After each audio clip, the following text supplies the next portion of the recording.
richness of who we are, the beauty of who we are as a community, and how we appreciate our traditions and our culture is something that we have to be proud of, along with the leadership of the young people that are in this room. But what do we really have to offer them when the primaries are closed to the largest voting bloc within our youth that this state has ever had? Over 40% of Latinos are registered independent.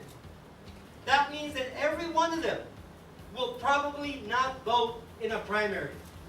Now everybody says to me, wait, Danny, you're registered to vote and you're not vote, you can't vote in a primary? You know how many people ask me, you're kidding me. I say, are you an independent? Yeah, but I only vote in the generals. Hello? Why? The law in the state of Arizona says that if you are not registered as a Republican or a Democrat, the only way that you can vote in a primary is if you ask for one of the ballots. You don't have the choice of voting for who you want, Republican or Democrat. If you choose a Democratic ballot, you have to vote for Democrats. Even if you don't like them, you have to vote for them. And even if you wanted to vote for one, are you really exercising your right to vote? Oh, hell no! And if you liked a Republican who was moderate and who in fact cared for our community, would you just ask for a ballot and that's just to vote for that person?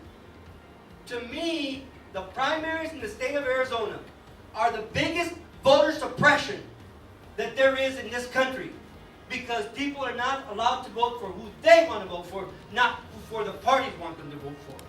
And it's time that we change that. Because at the end of the day, it is my belief that unless we vote in primaries, we don't get invested in the process. Que al cabo es que ya los que ganaron la primaria van a ganar de todos modos. And it's true. 90% of all of the candidates who win in primaries are already elected. It makes no sense for you to even go out to vote.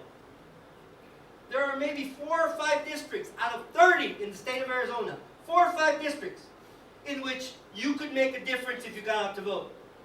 All the other ones, 25 to 26 of them, it doesn't matter.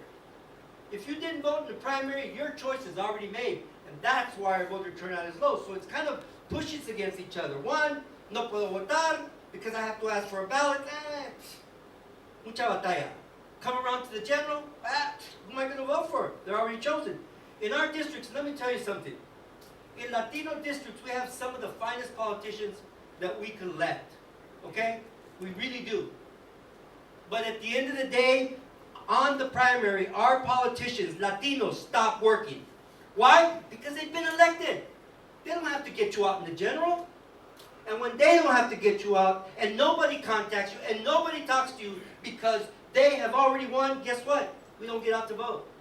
So on the one hand, in the primaries, we can't vote. And on the other, once we get to the generals, it doesn't matter because it's already done. So it's time that we tell our youth, it's time that we recognize our value, not only culturally but politically, and say it's time for change. And the status quo is not right. When we are rising in numbers as a community, upping our registrations, and our voter participation is going down. Why do you think the Republicans beat up on us all the time? Because we vote? No. Because we don't. And we need to build a culture of voting. And it starts with the primaries and having a choice for people. Now, for those of you who are partisan, at least you know that if that's the way you vote, you're voting for the best person, not the best party. Well, I still remember back when I was in high school and my early days in college when I got the right to vote, that a lot of people said to me I was in the wrong place back then too. And that I needed to be more mainstream. And then I needed to take my sarape out and put a tie on. And I eventually listened to me. And I was being knocked back then, like many of my brothers and sisters, not just me, for wanting change. And I'm saying it's damn time that we ask for it again. And that we make our elected representatives accountable to us and not to parties. And that we allow 40% of voters in this state, particularly in our community, the right to vote, to make those choices. But more importantly, to have a better future for our children. To really see an improvement in education based upon our needs too. To see changes in the healthcare system. To speak out about ugly, hateful immigration legislation and make a difference. And once again, I applaud the brothers and sisters who are there, who have been fighting tooth and nail.